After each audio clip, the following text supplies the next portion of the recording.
ย้อนกลับไปราว 2,500 ปีก่อนคริสตกาล ณ ดินแดนที่ปัจจุบันคือทุ่งหญ้าพอนติกแคสเปียน ทางตอนเหนือของทะเลดำและทะเลแคสเปียน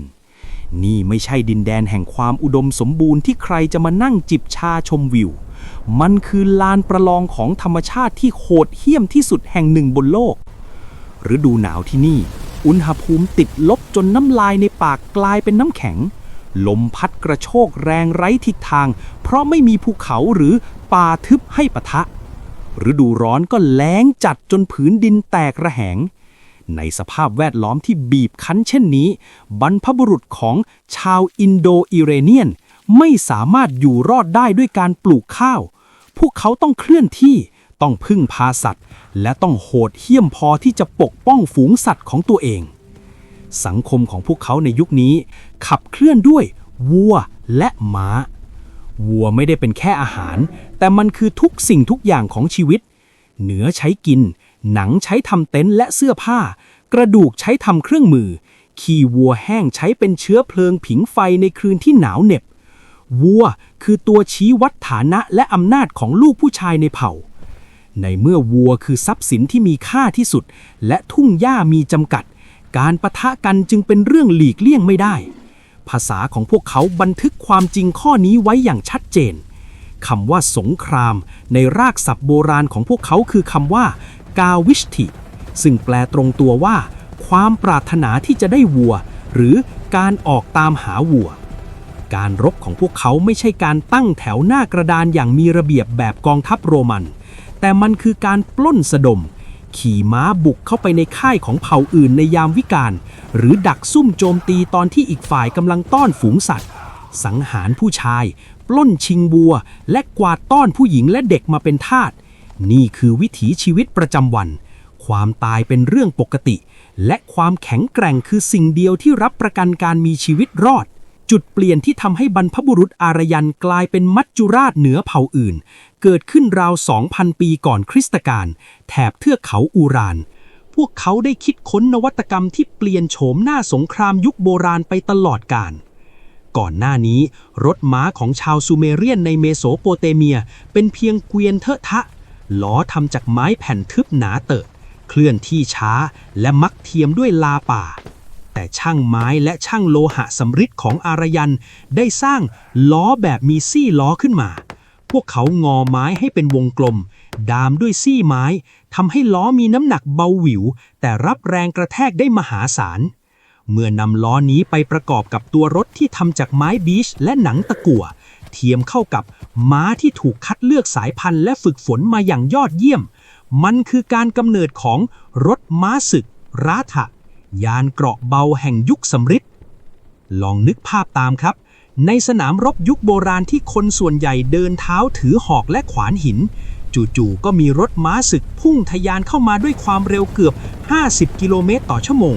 เสียงกีบเท้าม้าสับลงพื้นดินเสียงล้อไม้บดขยี้ก้อนหินดังกำปนาตฝุ่นคลุ้งตลบ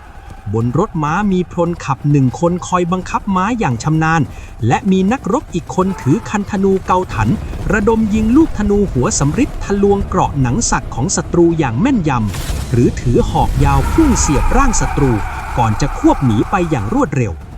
มันคือความได้เปรียบทางยุทธวิธีที่เด็ดขาดที่สุดศัตรูไม่มีทางวิ่งหนีพ้นและไม่มีทางวิ่งไล่ตามทันรถม้าศึกนี้เองจะเป็นตั๋วเบิกทางให้พวกเขาทะลวงผ่านเอเชียกลางและบุกเข้าสู่อนุทวีปอินเดียในเวลาต่อมานอกจากเทคโนโลยีสงครามแล้วสิ่งที่หล่อหลอมจิตวิญญาณของชาวอารยันคือความเชื่อที่ดิบเถื่อนและทรงพลังพวกเขาไม่ได้สร้างวิหารหรือสลักรูปเคารพหินศาสนสถานของพวกเขาคือลานดินกว้างใต้ท้องฟ้าอันเว้งว่างพวกเขาเคารพเทพเจ้าที่สะท้อนความรุนแรงของธรรมชาติทิวอุสปิตะคือเทพแห่งท้องฟ้าบิดาอัคคณีคือเทพแห่งไฟแต่เทพที่พวกเขารักและคลั่งไคล้ที่สุดคือพระอินทร์เทพแห่งพายุสายฟ้าและสงครามผู้มีรูปร่างกำยำผมและหนวดเคราสีทองแดงดื่มเหล้าเมาไม้และกระหายการฆ่าฟันฆ่าศึกก่อนออกรบหรือในวาระสำคัญพราหมณ์ประจำเผ่าจะประกอบพิธียัญญะ ก่อกองไฟศักดิ์สิทธิ์สวดมนต์ด้วยภาษาอินโดอิเรเนียนโบราณด้วยโทนเสียงที่ทุ้มต่ำและแม่นยำพวกเขาจะสังเวยสัตว์ม้าแกะหรือวัวเชือดคอให้เลือดพุ่งเส้นหวายพื้นดินแล้วโยนชิ้นเนื้อติดมันก้อนเนยใสกี้ลงในกองไฟเสียงเนื้อย่างประทุกลิ่นไขมันไหม้ไฟลอยคลุ้งพวกเขาเชื่อว่าควันไฟคือพาหนะนำเครื่องสังเวยลอยขึ้นไปให้เทพเจ้าบนสวรรค์ได้อิ่มหนำและไฮไลท์สำคัญที่สุดของพิธีกรรมคือการเตรียมโซมะนักบวชอินโดอิเรเนียนจะนำคลืดศักดิ์สิทธิ์มัดตำด้วยหินผสมกับนมและน้ำผึ้งขันออกมาเป็นน้ำสีเหลืองทองซึ่งปัจจุบันนักวิชาการสันนิษฐานว่าอาจเป็นพืชจำพวกเอเฟดราหรือเห็ดเมาบางชนิดในเอเชียกลางเมื่อนักรบอารยันกระดกโซมะเข้าปากสารออกฤทธิ์ต่อจิตประสาทจะสูบฉีดเข้าสู่กระแสเลือดหัวใจพวกเขาเต้นแรงม่านตาขยายความเหนื่อยล้าและความตายหายเป็นปลิดทิ้งพวกเขารู้สึกเหมือนมีพลังของพระอินทร์ประทับร่างพร้อมที่จะจับอาวุธกระโดดขึ้นรถม้าศึกและพุ่งเข้าไปสับร่างศัตรูให้แหลกเป็นชิ้นเวลาล่วงเลยเข้าสู่ช่วง 2,000 ถึง 1,500 ปีก่อนคริสตกาลทุ่งหญ้ายูเรเซียที่เคยเป็นบ้านเริ่มทรยศพวกเขาสภาพอากาศโลกเกิดการเปลี่ยนแปลงครั้งใหญ่ความแห้งแล้งทวีความรุนแรงขึ้นทุ่งหญ้าที่เคยกว้างใหญ่เริ่มหดตัวลงฝูงวัวและม้าที่เป็นดั่งเส้นเลือดใหญ่ของเผ่าเริ่มขาดแคลนอาหารเมื่อทรัพยากรน้อยลงการฆ่าฟันเพื่อแย่งชิงทุ่งหญ้าระหว่างชนเผ่าอินโดอิเรเนียนด้วยกันเองก็ทวีความโหดเหี้ยมขึ้นพวกเขาไม่มีทางเลือกนอกจากการทิ้งถิ่นฐานมุ่งหน้าลงใต้สู่ดินแดนที่พวกเขาเชื่อว่ามีน้ำและหญ้าอุดมสมบูรณ์กว่าต้องลบภาพกองทัพนับแสนเดินแถวตอนเรียงหนึ่งแบบในหนังฮอลลีวูดทิ้งไปซะการอพยพของบรรพบุรุษอารยันไม่ได้เป็นแบบนั้นแต่มันคือคลื่นมนุษย์ที่ทยอยเคลื่อนตัวไปทีละระลอกเป็นกลุ่มชนเผ่าย่อยๆที่ขับรถม้าต้อนฝูงสัตว์ขนเต็นท์หนังสัตว์และผู้หญิงกับเด็กเคลื่อนผ่านเอเชียกลางแวะพักปล้นชิงผสมผสานและเคลื่อนที่ต่อกินเวลาหลายร้อยปีผ่านดินแดนที่ปัจจุบันคือเติร์กเมนิสถานอุซเบกิสถานและอัฟกานิสถานซึ่งในตอนนั้นมีอารยธรรมโอเอซิสที่เรียกว่า BMAC ตั้งอยู่พวกอารยันได้ปะทะและรับเอาคำศัพท์เกี่ยวกับการเกษตรบางคำมาจากพวกนี้ด้วยในที่สุดกลุ่มคนที่ใช้ภาษาอินโดอิเรเนียนก็แยกทางกันเดินกลุ่มหนึ่งเลี้ยวขวาเข้าสู่ที่ราบสูงอิหร่านกลายเป็นบรรพบุรุษชาวเปอร์เซียส่วนอีกกลุ่มที่ดุดันที่สุดเลือกที่จะเผชิญหน้ากับปราการธรรมชาติที่โหดร้ายที่สุดแห่งโลกเบื้องหน้าของพวกเขาคือเทือกเขาฮินดูคุชเทือกเขาที่สูงเสียดฟ้าปกคลุมด้วยหิมะและน้ำแข็งตลอดกาลชื่อของมันในยุคหลังถูกแปลความหมายอย่างน่าขนลุกว่าผู้สังหารฮินดูแต่สำหรับชาวอารยันในยุคนั้นมันคือบททดสอบสุดท้ายจากเทพเจ้าลองนึกภาพการต้อนฝูงวัวและม้านับพันตัวลากรถม้าศึกที่ทำจากไม้ขึ้นไปบนเส้นทางภูเขาที่แคบชันอากาศเบาบางจนหายใจแทบไม่ออกพายุซีโนโบพัดกระหน่ำจนมองไม่เห็นทางข้างหน้าความหนาวเย็นกัดกินแขนขาจนเน่าเปื่อยหลายชีวิตถูกบังไว้ใต้หิมะรถเกวียนหลายคันร่วงหล่นลงสู่เหวลึกแต่นักรบอารยันผู้กระดกน้ำโสมและบูชาไฟไม่ยอมแพ้พวกเขากัดฟันดันตัวเองทะลุผ่านช่องเขาไคเบอร์ช่องเขาแคบๆที่เป็นดั่งคอบอร์ดเชื่อมระหว่างเอเชียกลางกับอนุทวีปอินเดียเมื่อพวกเขาทะลุช่องเขาออกมาได้สำเร็จภาพที่ปรากฏแก่สายตาเบื้องล่างคือรางวัลที่คุ้มค่าที่สุดสำหรับการกรำศึกกับธรรมชาติเบื้องล่างนั้นคือที่ราบกว้างใหญ่ไพศาลอุดมสมบูรณ์ด้วยป่าไม้ทุ่งหญ้าเขียวขจีและที่สำคัญที่สุดมีแม่น้ำใหญ่ที่ไหลเชี่ยวกรากหล่อเลี้ยงแผ่นดินพวกเขาเรียกดินแดนแห่งนี้ด้วยความตื่นตะลึงว่าสัปตสินธุหรือดินแดนแห่งแม่น้ำทั้ง7ประกอบด้วยแม่น้ำสินธุและแควสาขารวมถึงแม่น้ำสรัสวดีที่ยิ่งใหญ่ซึ่งปัจจุบันแห้งเหือดไปแล้วสำหรับชนเผ่าที่รอนแรมมาจากทุ่งหญ้าแห้งแล้งและข้ามภูเขาน้ำแข็งที่นี่คือสวรรค์ที่พระอินทร์ประทานให้พวกเขาปลดแอกม้าปล่อยฝูงวัวลงกินหญ้าและเตรียมตั้งรกรากแต่ว่าสวรรค์แห่งนี้ไม่ได้ว่างเปล่าริมฝั่งแม่น้ำเหล่านั้นชาวอารยันได้พบกับร่องรอยของอารยธรรมที่เคยยิ่งใหญ่ระดับโลกนั่นคืออารยธรรมลุ่มแม่น้ำสินธุ ในตอนที่อารยันมาถึงราว 1,500 ปีก่อนคริสตกาลเมืองใหญ่อย่างโมเฮนโจดาโรและฮารัปปาไม่ได้รุ่งเรืองเฟื่องฟูเหมือนอดีตแล้วการเปลี่ยนแปลงของทิศทางแม่น้ำความแห้งแล้งและแผ่นดินไหวทำให้ระบบนิเวศพังทลายชาวเมืองจำนวนมากทิ้งเมืองหลวงกระจายตัวออกไปตั้งถิ่นฐานเป็นหมู่บ้านเกษตรกรรมเล็กๆแต่กระนั้นพวกเขาก็มีอารยธรรมมีการสร้างกำแพงอิฐป้องกันเมืองและมีระบบความเชื่อที่แตกต่างจากชาวอารยันชาวอารยันขี่ม้าลงมาพบกับชนพื้นเมืองเหล่านี้และเรียกพวกเขาด้วยความเหยียดหยามในคัมภีร์ฤคเวทว่าทาสะหรือทัสยุบทกวีในฤคเวทบรรยายภาพศัตรูของพวกเขาไว้อย่างชัดเจนชนพื้นเมืองมีผิวสีคล้ำจมูกแบนพูดจาด้วยภาษาที่ฟังไม่รู้เรื่องเป็นพวกไม่มีศาสนาไม่รู้จักการบูชาไฟและที่น่ารังเกียจที่สุดในสายตาอารยันคือพวกทาสะบูชาศิวลึงหรือสัญลักษณ์รูปอวัยวะเพศชายความขัดแย้งจึงระเบิดขึ้นมันไม่ใช่แค่สงครามแย่งชิงที่ดินและฝูงวัวแต่มันคือสงครามศักดิ์สิทธิ์ระหว่างเทพเจ้าของพวกเขานักรบอารยันควบรถม้าศึกเข้าโจมตีหมู่บ้านและป้อมปราการของชาวทาสะอาวุธสำริดและรถม้าที่รวดเร็วทำให้พวกเขาได้เปรียบอย่างเด็ดขาดคัมภีร์ฤคเวทไม่ได้ยกความดีความชอบให้นักรบแต่ยกย่องเทพพระอินทร์ในฐานะปุรันธระซึ่งแปลว่าผู้ทำลายล้างป้อมปราการโอ้พระอินทร์ผู้ทรงวัชระทรงบทขยี้ปราสาททั้ง99แห่งของพวกทาสะราวกับการเวลาบทขยี้สรรพสิ่งทรงปลดปล่อยแม่น้ำให้ไหลหลากและทรงริบฝูงวัวของศัตรูมาให้แก่อารยะที่พักดี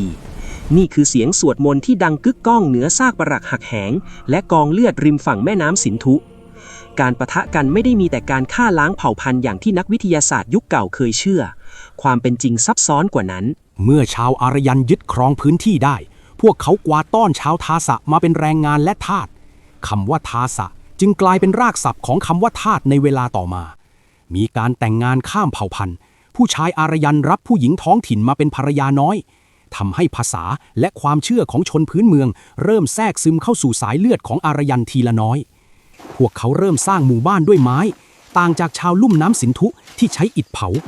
ใช้ชีวิตกึ่งเร่ร่อนกึ่งเพาะปลูกและนี่คือจุดเริ่มต้นของยุคสมัยที่วรรณกรรมมุขปาฐะที่ยิ่งใหญ่ที่สุดของมนุษยชาติกำลังจะถูกร้อยเรียงขึ้นหลังจากชาวอารยันตั้งรกรากในดินแดนสัปตะสินธุในช่วงประมาณ 1,500 ถึง 1,000 ปีก่อนคริสตกาลพวกเขาไม่ได้สร้างอาณาจักรใหญ่โตที่มีพรมแดนชัดเจนสังคมของพวกเขาเป็นแบบชนเผ่าที่เรียกว่าจานะคนในเผ่าผูกพันกันด้วยสายเลือดและความเชื่อผู้นำของเผ่าเรียกว่าราชันแต่อย่าเพิ่งนึกภาพกษัตริย์ที่นั่งบนบัลลังก์ทองคำสั่งเป็นสั่งตายนะราชันในยุคฤคเวทตอนต้นเป็นเหมือนหัวหน้านักรบมากกว่าหน้าที่หลักคือการนำทัพออกไปปล้นวัวเผ่าอื่นและปกป้องวัวของเผ่าตัวเองราชันไม่ได้มีอำนาจเบ็ดเสร็จเด็ดขาดเขาต้องฟังเสียงของคนในเผ่าผ่านสภา2 สภาคือสภาผู้เฒ่าหรือสภาของชนชั้นผู้นำคอยให้คำปรึกษาใกล้ชิดสมิติสมัชชาใหญ่ที่ผู้ชายในเผ่าทุกคนที่เป็นนักรบมีสิทธิ์เข้าร่วมเพื่อถกเถียงปัญหาและตัดสินใจเรื่องสำคัญเช่นการประกาศสงครามหรือแม้แต่การเลือกตั้งราชันองค์ใหม่ใช่ยุคแรกพวกเขาเลือกผู้นำกันเองได้แต่ราชันจะรบไม่ชนะเลยถ้าขาดมือขวาและมือซ้ายมือขวาคือเสนานีแม่ทัพผู้เก่งกาจในการจัดขบวนรถม้าศึกส่วนมือซ้ายซึ่งมักจะมีอำนาจทางจิตวิทยาเหนือกว่าราชันด้วยซ้ำคือปุโรหิตพราหมณ์ผู้ทรงคุณวุฒิผู้ผูกขาดการสวดมนต์บูชาเทพเจ้าพวกเขาเชื่อว่าคมหอกจะทะลวงเกราะศัตรูได้ก็ต่อเมื่อเสียงสวดของปุโรหิตดังกังวานและถูกต้องตามอักขระวิธีเท่านั้นย้ำอีกครั้งว่าสังคมอารยันยุคนี้คลั่งวัวขั้นสุดพวกเขาเริ่มรู้จักปลูกข้าวบาเลบ้างแล้วแต่ความมั่งคั่งยังคงวัดกันที่จำนวนวัวคนรวยในภาษาสันสกฤตโบราณเรียกว่าโคมานแปลตรงตัวว่าผู้มีวัวมากลูกสาวที่โตพอจะรีดนมวัวได้ถูกเรียกว่าทุหิตรึซึ่งต่อมากลายเป็นรากศัพท์ของคำว่า daughter ในภาษาอังกฤษแล้วถ้ามีการฆ่ากันตายในเผ่าล่ะ กฎหมายตาต่อตาฟันต่อฟันไหมคำตอบคือจ่ายมาเป็นวัวสิวะระบบกฎหมายโบราณของพวกเขาไม่ได้มีคุกหรือการประหารชีวิตเสมอไปหากผู้ชายอารยันคนหนึ่งฆ่าชายอีกคนตายเขาต้องจ่ายค่าสินไหมทดแทนให้ครอบครัวผู้ตายเรียกว่าสัตตทายะซึ่งแปลว่าวัว100ตัวแต่ถ้าไปฆ่าคนชนพื้นเมืองหรือพวกทาสะล่ะค่าหัวจะถูกกดลงมาจนแทบไม่มีค่าอะไรเลยนี่คือความยุติธรรมแบบดิบๆตามวิถีชนเผ่าปศุสัตว์คุณอาจจะคิดว่าอารยันรบกับพวกชนพื้นเมืองทาสะอย่างเดียวแต่เปล่าเลยพอที่ดินเริ่มแออัดพวกอารยันก็หันมาฆ่ากันเองและนี่คือสงครามครั้งใหญ่ที่สุดที่ถูกบันทึกไว้ในคัมภีร์ฤกขเวทมณฑลที่ 7เรียกว่าทาสราชันหรือสงคราม10 กษัตริย์เรื่องมีอยู่ว่ามีเผ่าอารยันที่ทรงอำนาจมากเผ่าหนึ่งชื่อเผ่าบารัทะนำโดยกษัตริย์ที่ชื่อสุทัสกษัตริย์สุทัสทรงมีปุโรหิตคู่ใจชื่อวิศวามิตรแต่วันดีคืนดีสุทัสดันไปปลดวิศวามิตรออกแล้วตั้งปุโรหิตคนใหม่ชื่อวสิทธิ์ขึ้นมาแทนวิศวามิตรแค้นจัดเขาจึงออกเดินทางไปรวบรวมเผ่าต่างๆทั้งชนเผ่าอารยันด้วยกันและชนพื้นเมืองทาสะรวมได้ถึง10ชนเผ่า10กษัตริย์ตั้งเป็นกองกำลังพันธมิตรขนาดมหึมาหวังจะมาบดขยี้เผ่าบารัทะให้สิ้นซากกองทัพทั้งสองฝ่ายมาเผชิญหน้ากันที่ริมฝั่งแม่น้ำปารุสนีในแง่ของจำนวนเผ่าบารัทะเสียเปรียบยับเยินกษัตริย์สุทัสและนักบวชวสิทธิ์จึงทำพิธีกรรมอย่างบ้าคลั่งสวดอ้อนวอนต่อเทพพระอินทร์ให้มาช่วยทำกลางเสียงรถม้าศึกนับร้อยคันที่พุ่งเข้าห้ำหั่นกันริมฝั่งแม่น้ำเลือดสาดกระเซ็นย้อมสายน้ำจนแดงฉานกองทัพพันธมิตรของวิศวามิตรพยายามใช้วิธีทางวิศวกรรมแบบโบราณคือพังทำนับกั้มน้ำเพื่อให้แม่น้ำเปลี่ยนทิศมาจมกองทัพของสุทัสแต่คัมภีร์ฤกขเวทบันทึกว่าพระอินทร์ทรงฟังคำอ้อนวอนของวสิทธิ์พระองค์ทรงบันดาลให้แม่น้ำปารุสนีลดระดับลงทำให้กองทัพเผ่าบารัทะข้ามไปตีตลบหลังศัตรูได้กองทัพพันธมิตร10 กษัตริย์แตกพ่ายยับเยินนักรบจมน้ำตายเกลื่อนกลาดชัยชนะครั้งนี้ของกษัตริย์สุทัสทำให้เผ่าบารัทะเป็นเผ่าที่ยิ่งใหญ่และมีอิทธิพลที่สุดในภาคเหนือของอินเดียจนถึงทุกวันนี้ชื่ออย่างเป็นทางการของประเทศอินเดียในภาษาฮินดีก็ยังคงใช้คำว่าบารัตเพื่อรำลึกถึงชนเผ่าผู้ชนะในสงครามเมื่อ 3,000 กว่าปีก่อนนี่เองในยุคฤกขเวทตอนต้นสังคมของชาวอารยันยังค่อนข้างเสมอภาคในหมู่คนอารยันด้วยกันอาชีพยังไม่ถูกผูกขาดด้วยสายเลือดมีบทกวีท่อนหนึ่งในฤกขเวทที่ชายคนหนึ่งแต่งเล่าว่าข้าพเจ้าเป็นกวีพ่อของข้าพเจ้าเป็นหมอรักษาโรคส่วนแม่ของข้าพเจ้าโมแป้งอยู่กับหินโมนี่แสดงให้เห็นว่าในครอบครัวเดียวกันแต่ละคนทำอาชีพต่างกันได้ไม่มีใครถูกบังคับให้เป็นพราหมณ์หรือนักรบตามพ่อแต่รอยร้าวของการแบ่งชนชั้นมันเริ่มก่อตัวขึ้นจากสีผิว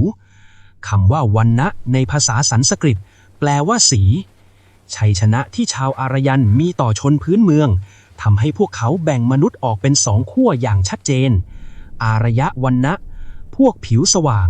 ผู้ประเสริฐผู้ประกอบพิธีบูชาไฟทาสะวรรณะพวกผิวคล้ำชนพื้นเมืองที่ถูกตีแตกพ่ายแพ้และถูกลดสถานะลงมาเป็นผู้รับใช้หรือทาสเมื่อเวลาผ่านไปสังคมเพิ่มความซับซ้อนขึ้นพวกพราหมณ์นักบวชเริ่มทำพิธีกรรมที่ยุ่งยากและเป็นความลับมากขึ้นพวกกษัตริย์นักรบก็ผูกขาดอำนาจการปกครองส่วนคนธรรมดาก็ต้องทำนาและเลี้ยงสัตว์ความแตกต่างทางหน้าที่นี้เริ่มถูกผลักดันให้กลายเป็นกฎศักดิ์สิทธิ์ที่ห้ามก้าวล่วง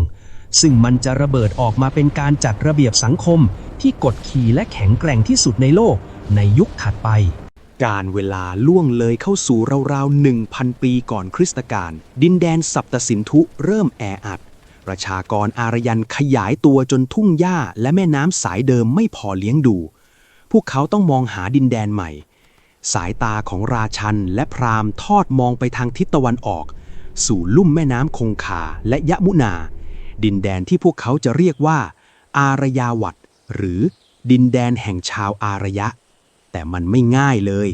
ลุ่มน้ำคงคาในยุคนั้นไม่ใช่ทุ่งนาโล่งๆแบบทุกวันนี้มันคือนรกสีเขียวป่าดิบชื้นที่รกทึบ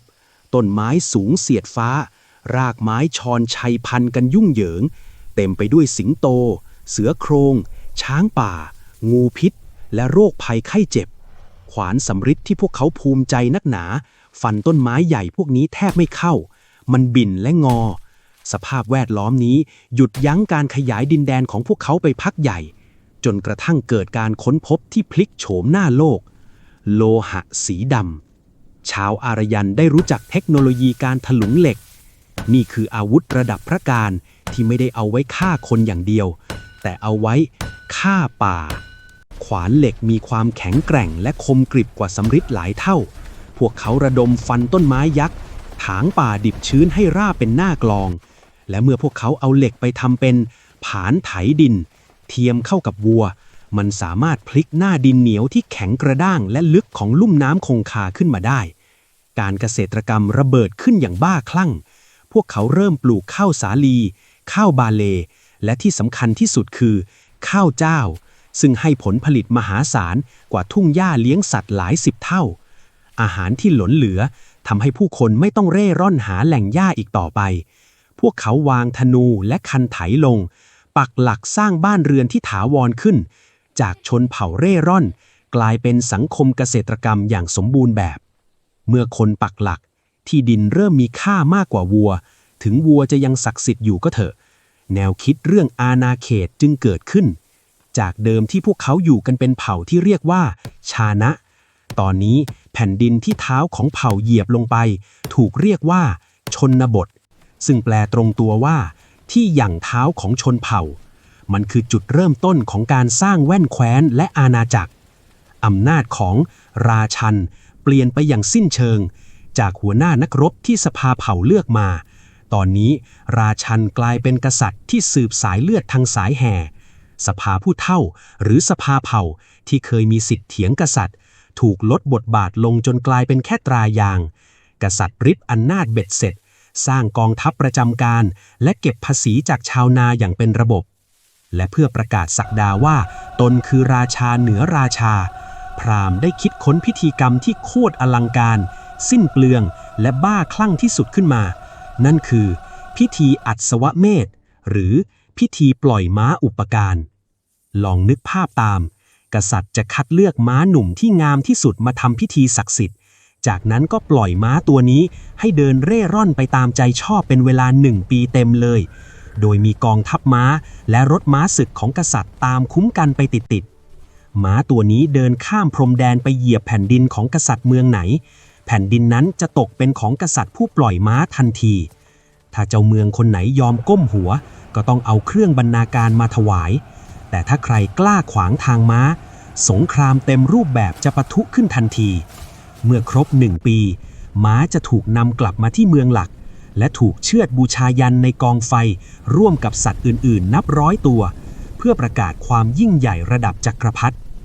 ในขณะที่กษัตริย์กำลังเมามันกับอำนาจทางโลกพราหมณ์ก็กำลังสร้างกรงขังทางความเชื่อที่มองไม่เห็น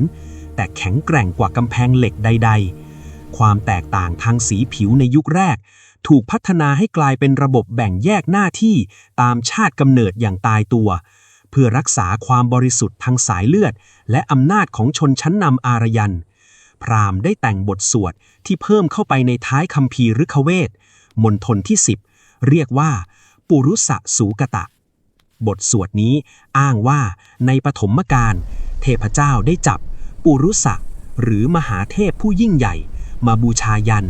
และหั่นร่างของปุรุสะออกเป็น4 ส่วนเพื่อสร้างมนุษย์4 ชนชั้นจากปากของปุรุสะกลายเป็นพราหมณ์เพราะปากมีหน้าที่สวดมนต์ศักดิ์สิทธิ์พราหมณ์จึงอยู่สูงสุดเป็นผู้ผูกขาดความรู้ทางศาสนากฎหมายและพิธีกรรม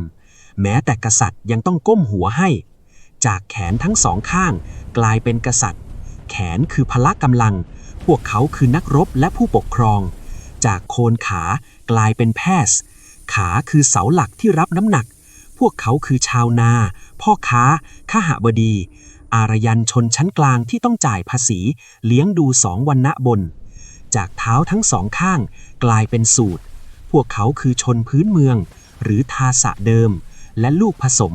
มีหน้าที่เดียวคือรับใช้3 วรรณะข้างบนห้ามฟังสวดพระเวทห้ามประกอบพิธีศักดิ์สิทธิ์และนี่คือจุดเริ่มต้นของนรกบนดินสำหรับคนที่อยู่นอกระบบนี้หรือคนที่เกิดจากการแต่งงานข้ามวรรณะที่ผิดกฎพวกเขาจะถูกเหยียดหยามขั้นสุดกลายเป็นจันทานหรือผู้ต้อยต่ำที่แค่เงาพาดทับพราหมณ์ก็ถือว่าเป็นเสนียดจันไรต้องถูกล้างบาปสังคมยุคนี้ถูกขับเคลื่อนด้วยพิธีกรรมที่ซับซ้อนและแพงหูฉี่พราหมณ์เรียกร้องค่าจ้างเป็นวัวนับพันตัวทองคำและทาสหญิงเพื่อแลกกับการประกอบพิธีให้กษัตริย์เทพเจ้าดั้งเดิมอย่างพระอินทร์และพระอัคคณีเริ่มลดบทบาทลงเพราะชาวอารยันไม่ได้เร่ร่อนรบปุ้งตลอดเวลาเหมือนแต่ก่อนแล้วสังคมที่ตั้งถิ่นฐานต้องการเทพที่ยิ่งใหญ่กว่านั้นเทพผู้สร้างจักรวาลอย่างพระพรหมหรือเทพผู้รักษาอย่างพระวิษณุและเทพแห่งการทำลายล้างอย่างพระศิวะเริ่มก้าวขึ้นมาเป็นใหญ่แทนความอึดอัดเริ่มก่อตัวขึ้นกษัตริย์เริ่มหมั่นไส้พราหมณ์ที่อ้างตัวว่าศักดิ์สิทธิ์กว่าแพทย์ที่ร่ำรวยจากการค้าขายก็เริ่มเบื่อหน่ายที่ต้องจ่ายเงินแพงๆให้พิธีกรรมที่ไร้สาระสูตรก็เจ็บปวดจากการถูกกดขี่สังคมอารยันกำลังเดินหน้าเข้าสู่สภาวะที่ตึงเครียดจัดเข้าสู่ช่วง800ถึง600ปีก่อนคริสตกาลสังคมอารยันในลุ่มน้ำคงคากำลังพุ่งทะยานถึงขีดสุดแต่ข้างในกลับกลวงโบและเน่าเฟะพราหมณ์ผูกขาดอำนาจเบ็ดเสร็จพิธีกรรมที่เคยเรียบง่ายในยุคเร่ร่อนกลายเป็นมหกรรมเผาผลาญทรัพยากรที่โคตรไร้สาระลองคิดดูนะครับยุคนี้คนตั้งรกรากทำนากันแล้ววัวและม้าคือเครื่องจักรสำคัญในการไถนาและลากเกวียนแต่พวกพราหมณ์กลับเรียกร้องให้กษัตริย์และขหบดีจัดพิธีบูชายันเชือดวัวเชือดม้าโยนเนยใสโยนเข้าเปลือกทิ้งลงกองไฟครั้งละมหาศาลเพื่อแลกกับคำสัญญาลอยๆว่าเทพเจ้าจะพอใจและประทานบุญให้แพทย์ต้องแบกรับภาระภาษีเพื่อมาจ่ายค่าประกอบพิธีให้พราหมณ์ส่วนวรรณกษัตริย์ก็เริ่มหงุดหงิดที่ตัวเองมีอำนาจล้นฟ้ามีกองทัพมีเงินแต่ต้องมาก้มหัวกราบพราหมณ์ที่วันๆเอาแต่ท่องมนต์ความตึงเครียดนี้มันบีบให้คนที่มีสติปัญญาเริ่มตั้งคำถามเทพเจ้ามีจริงเหรอแล้วไฟที่เผาผลาญอาหารพวกนี้มันส่งไปถึงสวรรค์จริงดิสัจธรรมของชีวิตมันมีแค่นี้จริงๆหรือเมื่อเมืองหลวงมันวุ่นวายและเต็มไปด้วยความงมงายนักปราชญ์จำนวนมากทั้งที่เป็นพราหมณ์หัวก้าวหน้าและกษัตริย์ที่เบื่อหน่ายราชบัลลังก์เลือกที่จะทิ้งสมบัติทิ้งครอบครัวแล้วเดินเข้าป่าลึกพวกเขาไปทำไมพวกเขาไปเพื่อปลีกวิเวกนั่งหลับตาและคิดนี่คือการเปลี่ยนผ่านที่ยิ่งใหญ่ที่สุดจากการบูชาพระเวทด้วยพิธีกรรมมาสู่การแสวงหาความรู้แจ้งด้วยปัญญาความคิดของพวกเขาก่อตัวเป็นคัมภีร์หมวดใหม่ที่เรียกว่าอุปนิษัทซึ่งแปลว่าการเข้าไปนั่งใกล้ๆเพื่อฟังคำสอนจากอาจารย์ในป่าลึกเหล่านั้นชาวอารยันได้ค้นพบปรัชญาใหม่ที่ไม่ได้พูดถึงพระอินทร์ขว้างสายฟ้าอีกต่อไปแต่พวกเขาพูดถึงสัจธรรมสูงสุดของจักรวาลพรหมมันไม่ใช่เทพเจ้าที่มีตัวตนคอยรับสินบนจากกองไฟแต่คือพลังงานต้นกำเนิดสูงสุดที่ไร้รูปร่างแทรกซึมอยู่ในทุกสรรพสิ่งในจักรวาลอาตมันคือดวงวิญญาณย่อยที่อยู่ในตัวมนุษย์ทุกคนและความลับสุดๆที่อุปนิษัทค้นพบก็คืออาตมันกับพรหมมันคือสิ่งเดียวกันมนุษย์ทุกคนมีประกายไฟของจักรวาลอยู่ในตัวไม่ต้องไปพึ่งพราหมณ์หน้าไหนเพื่อคุยกับเทพเจ้าอีกต่อไปเชื่อไหมว่าในยุคฤกขเวทตอนต้นชาวอารยันไม่มีความเชื่อเรื่องการเวียนว่ายตายเกิดยุคแรกพวกเขาเชื่อแค่ตายแล้วไปโลกของบรรพบุรุษจบแค่นั้นแต่พอมารับอิทธิพลจากชนพื้นเมืองและผสมผสานกับการคิดวิเคราะห์ในยุคอุปนิษัทแนวคิดที่เปลี่ยนโลกก็ถือกำเนิดขึ้นสังสารวัฏการเวียนว่ายตายเกิดไม่รู้จบ ดวงวิญญาณหรืออาจมันเปลี่ยนร่างไปเรื่อยๆเหมือนคนเปลี่ยนเสื้อผ้าที่ขาดรุ่งริ่งกรรมไม่ใช่แค่แปลว่าการกระทำแบบพิธีกรรมอีกต่อไปแต่หมายถึงผลของการกระทำทำดีได้ดีทำชั่วได้ชั่วกรรมคือตัวกำหนดว่าจะเกิดใหม่เป็นกษัตริย์หรือเกิดเป็นหมาขี้เรือนโมกษะเป้าหมายสูงสุดไม่ใช่การเกิดบนสวรรค์แต่คือการหลุดพ้นจากวงจรบ้าๆนี้โดยสิ้นเชิงตัดขาดจากกรรมแล้วหลอมรวมอาจมันกลับคืนสู่พรหมมันแนวคิดอุปนิษัทเป็นเหมือนเชื้อเพลิงที่ราดลงบนกองไฟแห่งความไม่พอใจในช่วง600ถึง500ปีก่อนคริสตกาลเกิดกระบวนการนักบวชนอกรีดที่เรียกว่าสมณะพวกเขาปฏิเสธคัมภีร์พระเวทปฏิเสธการบูชายันและที่สำคัญที่สุดปฏิเสธระบบวรรณะกษัตริย์และแพทย์ต่างให้การสนับสนุนกระบวนการสมณะอย่างเต็มที่เพื่อค้านอำนาจกับพวกพราหมณ์และบุคคลที่โดดเด่นที่สุดในยุคนี้ผู้ที่สั่นคลอนระบบพราหมณ์จนรากคลอนก็คือเจ้าชายในวรรณกษัตริย์จากแคว้นสากยะนามว่าสิทธัตถะโคตมะและเจ้าชายอีกองค์นามว่ามหาวีระพวกเขาสอนว่าความศักดิ์สิทธิ์ไม่ได้อยู่ที่ชาติกำเนิดหรือสายเลือดอารยันบริสุทธิ์แต่อยู่ที่การฝึกฝนจิตใจสูตรหรือจันทานก็สามารถบรรลุธรรมและหลุดพ้นได้เท่าเทียมกับพราหมณ์คำสอนนี้พุ่งเป้าทำลายระบบผูกขาดของพราหมณ์จนย่อยยับศาสนาพุทธและเชนแผ่ขยายอิทธิพลไปทั่วลุ่มน้ำคงคาอย่างรวดเร็วพราหมณ์กำลังเข้าตาจนคนเริ่มทิ้งวัดไปบวชเป็นสมณะกษัตริย์เริ่มไม่จ่ายเงินทำพิธีพราหมณ์รู้ตัวว่าถ้าขืนดันทุรังเอาคัมภีร์พระเวทโบราณที่อ่านยากๆไปขู่คนแบบเดิมพวกเขาจบเหแน่เพื่อแย่งชิงมวลชนกลับมาพวกเขาจึงทำการรีแบรนด์ศาสนาครั้งใหญ่ที่สุดในประวัติศาสตร์ด้วยการแต่งมหากาพย์เรื่องเล่าที่สนุกเร้าใจเข้าถึงคนธรรมดาได้ง่ายและสอดแทรกคำสอนของพราหมณ์เข้าไปอย่างแนบเนียนและนั่นคือกำเนิดมหากาพย์มหาภารตะรวมถึงรามายณะหรือรามเกียรติ์ด้วยมหาภารตะไม่ใช่แค่เรื่องแต่งลอยๆแต่มันสะท้อนภาพสงครามการแย่งชิงอำนาจของชนเผ่าอารยันในยุคเหล็กคือแคว้นกุรุและปัญจาละมันคือสงครามระหว่างเครือญาติปานทพและเการบที่ทุ่งกุรุเกษตรแต่แก่นแท้ที่พราหมณ์ซ่อนไว้ในมหากาพย์เรื่องนี้โดยเฉพาะในบทที่เรียกว่าภัควัตกีตาคือการสร้างคอนเซปต์เรื่องธรรมะหรือหน้าที่ตามวรรณะในเรื่องเมื่ออรชุนเห็นญาติพี่น้องตัวเองอยู่อีกฝั่งก็เกิดความสลดใจวางธนูลงไม่อยากฆ่าฟันทำบาปแต่พระกฤษณะร่างอวตารของพระวิษณุได้สอนอรชุนว่าเกิดเป็นกษัตริย์หน้าที่ของเจ้าคือการรบจงลุกขึ้นสู้และฆ่าศัตรูซะการทำตามหน้าที่ของวรรณะตัวเองโดยไม่หวังผลตอบแทนต่างหากคือทางไปสู่โมกษะการหนีสงครามคือความขี้ขลาดพราหมณ์ใช้มหากาพย์เรื่องนี้เพื่อดึงสังคมให้อยู่ในกรอบระบบวรรณะเหมือนเดิมสอนให้ทุกคนก้มหน้าก้มตาทำหน้าที่ตามชาติกำเนิดของตัวเองต่อไปกษัตริย์ต้องรบสูตรต้องรับใช้ห้ามหนีไปบวชแบบพวกสมณะราว600ปีก่อนคริสตกาลแผนที่การเมืองของลุ่มน้ำคงคาและอินเดียตอนเหนือถูกจัดระเบียบใหม่หมด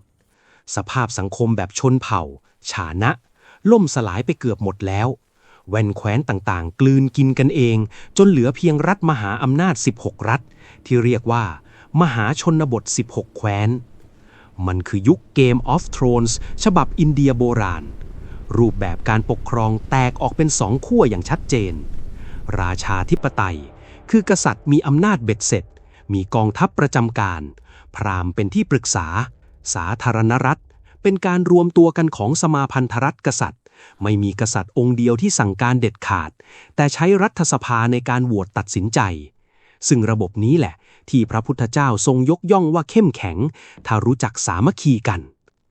ในบรรดา16แคว้นที่โดดเด่นและทะเยอทะยานที่สุดคือแคว้นมคธรู้ไหมว่าในอดีตพวกพราหมณ์อนุรักษ์นิยมที่สืบเชื้อสายอารยันแท้ๆแถบลุ่มน้ำยมุนาโคตรรังเกียจแคว้นมคธเลย พวกเขามองว่าคนมคธเป็นพวกบ้านนอกเป็นพวกปลายแถวที่เลือดผสมกับชนพื้นเมืองไปหมดแล้วพิธีกรรมพระเวทก็ทำไม่ค่อยเป๊ะแถมยังเป็นแหล่งซ่องสุมของพวกนักบวชนอกรีดอีกต่างหาก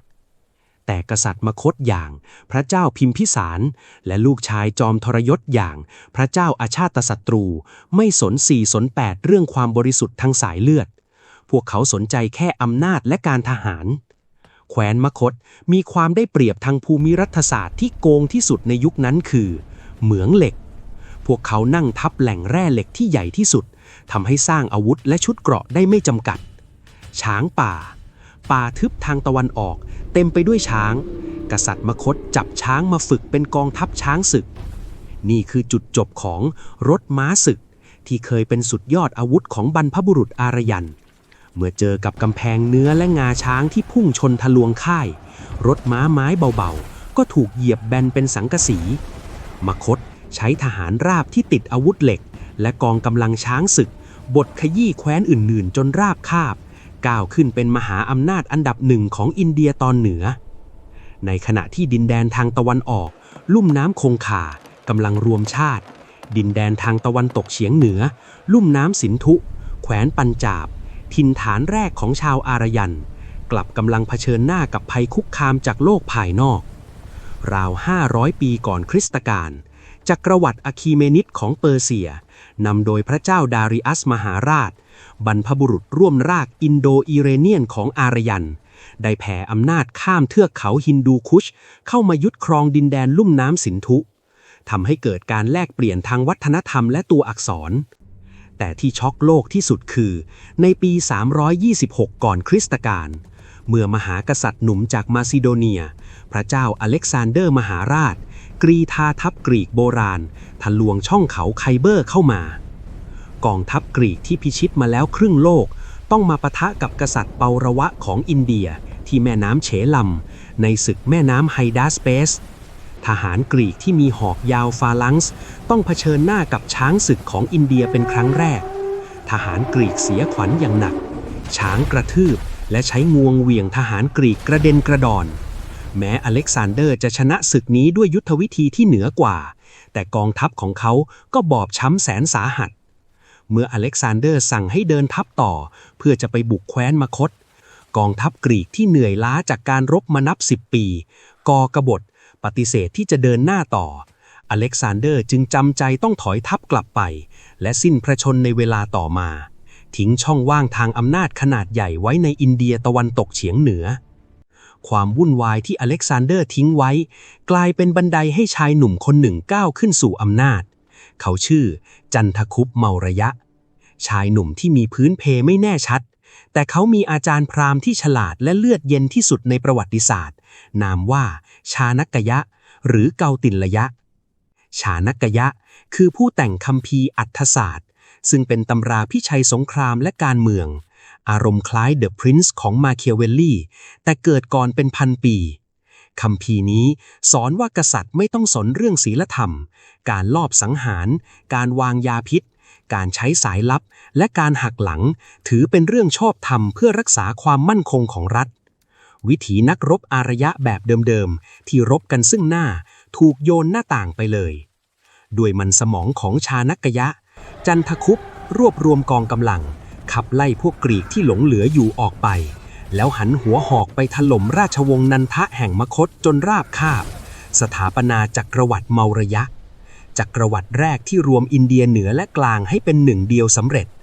พวกเขายังรบชนะเซลิวคัสนิเคเตอร์ซึ่งเป็นแม่ทัพของอเล็กซานเดอร์ที่ตั้งตัวเป็นใหญ่ในเปอร์เซียจนเซลิวคัสต้องยกดินแดนอัฟกานิสถานและยกลูกสาวให้จันทคุปเพื่อสงบศึกจักรวรรดิเมาระยะมาถึงจุดสูงสุดในยุคหลานของจันทคุปนามว่าพระเจ้าอโศกมหาราชในช่วงแรกพระองค์ปกครองด้วยความเหี้ยมโหดตามตำราอัฏฐศาสตร์พระองค์ทำสงครามขยายอาณาเขตไปจนเกือบครอบคลุมอนุทวีปอินเดียทั้งหมดสงครามครั้งสุดท้ายและนองเลือดที่สุดคือสงครามกลิงคะทหารและชาวบ้านถูกฆ่าตายกว่า100,000 คนและถูกกวาดต้อนอีกนับแสนเมื่อพระเจ้าอโศกทอดพระเนตรเห็นทุ่งหญ้าที่เจิงนองไปด้วยเลือดและซากศพ พระองค์เกิดความสลดใจอย่างรุนแรงพระองค์ประกาศละทิ้งการขยายอาณาเขตด้วยคมดาบหันมาอุปถัมภ์พุทธศาสนาและประกาศหลักนโยบายอหิงสาคือการไม่เบียดเบียนทั่วจักรวรรดินี่คือการตบหน้าวิถีชีวิตดั้งเดิมของชาวอารยันอย่างแรงที่สุดการบูชายันสัตว์ด้วยไฟที่ชาวอารยันทำกันมาเป็นพันปีถูกสั่งห้ามในหลายพื้นที่พิธีอัศวเมธคือการฆ่าม้าที่เคยกินเลือดกินเนื้อถูกแทนที่ด้วยการส่งสมณทูตไปเผยแผ่ธรรมะพราหมณ์ที่เคยกินเนื้อและเสพสุขจากการทำพิธีต้องปรับตัวขนานใหญ่หันมากินมังสวิรัติเพื่อสู้กับกระแสอหิงสาของศาสนาพุทธรู้ไหมว่ามรดกที่ยิ่งใหญ่ที่สุดของชาวอารยันไม่ใช่ดาบเหล็กหรือรถม้าศึกแต่มันคือภาษาในศตวรรษที่ 18 เซอร์วิลเลียมโจนส์นักวิชาการชาวอังกฤษที่ไปทำงานในอินเดียได้ค้นพบความจริงที่ช็อกโลกคนขาวทั้งตะวันตกเขาพบว่าภาษาสันสกฤตมีโครงสร้างและรากศัพท์เหมือนกับภาษากรีกละตินและภาษาอังกฤษอย่างกับแกะพ่อสันสกฤตคือปิตรึละตินคือปาเตอร์อังกฤษคือฟาเธอร์แม่สันสกฤตคือมาตรึละตินคือมาเตอร์อังกฤษคือมาเธอร์พี่ชายหรือน้องชายสันสกฤตคือพระราตรึละตินคือฟราเธอร์อังกฤษคือบราเธอร์ชื่อเทพเจ้าสูงสุดของยุคแรกสันสกฤตคือทิอุสปิตากรีกคือซุสโรมันคือจูปิเตอร์การค้นพบนี้พิสูจน์ให้เห็นข้อเท็จจริงทางประวัติศาสตร์ที่ว่าบรรพบุรุษของชาวยุโรปและชาวอินเดียเหนือรวมถึงชาวอิหร่านล้วนอพยพแยกย้ายมาจากรากเหง้าเดียวกันนั่นคือทุ่งหญ้ายูเรเซียภาษาของพวกเขาถูกกระจายไปครึ่งโลกผ่านกีบเท้าม้าและคมดาบระบบความเชื่อดั้งเดิมของอารยันยุคพระเวทบูชาไฟบูชาพระอินทร์ได้ตายจากไปแล้วแต่มันไม่ได้หายไปไหนมันถูกกลืนและผสมผสานเข้ากับความเชื่อพื้นเมืองจนกลายพันธุ์เป็นศาสนาฮินดูอย่างที่เรารู้จักกันทุกวันนี้เทพเจ้าท้องถิ่นถูกดึงเข้ามาเป็นปางอวตารของมหาเทพพิธีกรรมถูกปรับให้เข้ากับยุคสมัยแต่สิ่งที่เหี้ยมโหดและทนทานที่สุดที่อารยันทิ้งไว้ให้แผ่นดินอินเดียคือระบบวรรณะจากเดิมที่มีแค่4วรรณะหลักพราหมณ์กษัตริย์แพทย์สูตรเมื่อประชากรเยอะขึ้นอาชีพหลากหลายขึ้นและมีการแต่งงานข้ามสายเลือดทั้งแบบถูกและผิดกฎหมายระบบวรรณะก็แตกแขนงออกเป็นวรรณะย่อยๆที่เรียกว่าชาติหรือจาตินับพันกลุ่มเกิดในชาติไหนก็ต้องทำอาชีพนั้นห้ามกินข้าวร่วมโต๊ะกับคนต่างจาติห้ามแต่งงานข้ามชาติเด็ดขาดระบบนี้ฝังรากลึกซะจนแม้แต่อินเดียจะถูกปกครองโดยกษัตริย์มุสลิมราชวงศ์โมกุลหรือถูกอังกฤษยึดเป็นอาณานิคม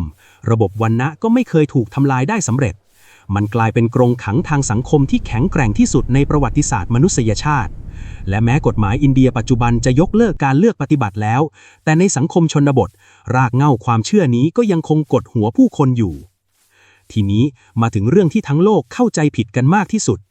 ในศตวรรษที่ 19 นักวิชาการชาวยุโรปที่กำลังคลั่งไคล้ในการค้นหารากเหง้าอันยิ่งใหญ่ของตัวเองได้เอาคำว่าอารยะที่แปลว่าผู้ประเสริฐหรือผู้พูดภาษาอินโดอิเรเนียนไปบิดเบือนนักคิดเหยียดเชื้อชาติอย่างอาร์ทูเดอโกบิโนและฮิวสตันสจ๊วตแชมเบอร์เลนได้สร้างทฤษฎีมโนป่วนโลกขึ้นมาว่า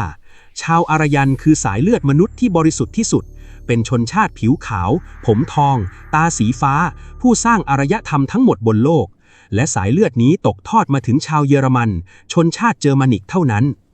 อดอล์ฟฮิตเลอร์และพรรคนาซีเอาทฤษฎีนี้ไปใช้เป็นเครื่องมือทางการเมืองพวกเขาขโมยสัญลักษณ์สวัสดิกะซึ่งเป็นสัญลักษณ์มงคลโบราณของอินเดียแทนดวงอาทิตย์และการหมุนเวียนของโชคชะตาไปเอียง45องศาแล้วทำให้มันกลายเป็นสัญลักษณ์แห่งความเกลียดชังแต่ความจริงทางประวัติศาสตร์และ DNA อารยันในยุคโบราณไม่ใช่ชื่อของเผ่าพันธุ์ทางพันธุกรรมแต่เป็นกลุ่มคนที่ผูกพันกันด้วยภาษาและวัฒนธรรมพวกเขารับเอาชนพื้นเมืองที่ยอมจำนนเข้ามาเป็นพวกตลอดเวลามีการผสมข้ามสายเลือดกันมาตั้งแต่ยุคอพยพแล้วชนเผ่าอารยันดั้งเดิมในอินเดียมีรูปร่างหน้าตาผสมผสานไม่ได้ผมทองตาสีฟ้าแบบที่นาซีมโนแจ่มเลยแม้แต่น้อยคำว่าอารยันของฮิตเลอร์จึงเป็นการปล้นประวัติศาสตร์ไปใช้แบบผิดเพี้ยนที่สุดตราบจนถึงทุกวันนี้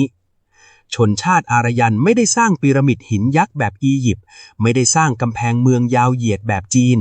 อาคารไม้ของพวกเขาผุพังไปตามกาลเวลาหมดแล้วแต่พวกเขาสร้างป้อมปราการแห่งความคิดที่ไม่มีวันถูกทำลายได้พวกเขาแต่งคัมภีร์พระเวทด้วยความจำล้วนๆวางรากฐานปรัชญาอุปนิษัทกรรมและการเวียนว่ายตายเกิดที่หล่อหลอมทั้งฮินดูพุทธและเจนพวกเขาสร้างระบบการจัดระเบียบสังคมคือวรรณะที่ทนทานต่อการโจมตีทุกรูปแบบมหากาพย์ของพวกเขาอย่างมหาภารถะและรามายณะยังคงถูกเล่าขานในโรงละครและทีวีทั่วเอเชียใต้และเอเชียตะวันออกเฉียงใต้รวมถึงไทยเราด้วยนี่คือเรื่องราวทั้งหมดจากคนเถื่อนบนหลังม้าผู้ดื่มโซมะและบูชาสายฟ้าสู่ผู้สร้างรากฐานอารยธรรมที่ทรงพลังที่สุดแห่งหนึ่งของโลก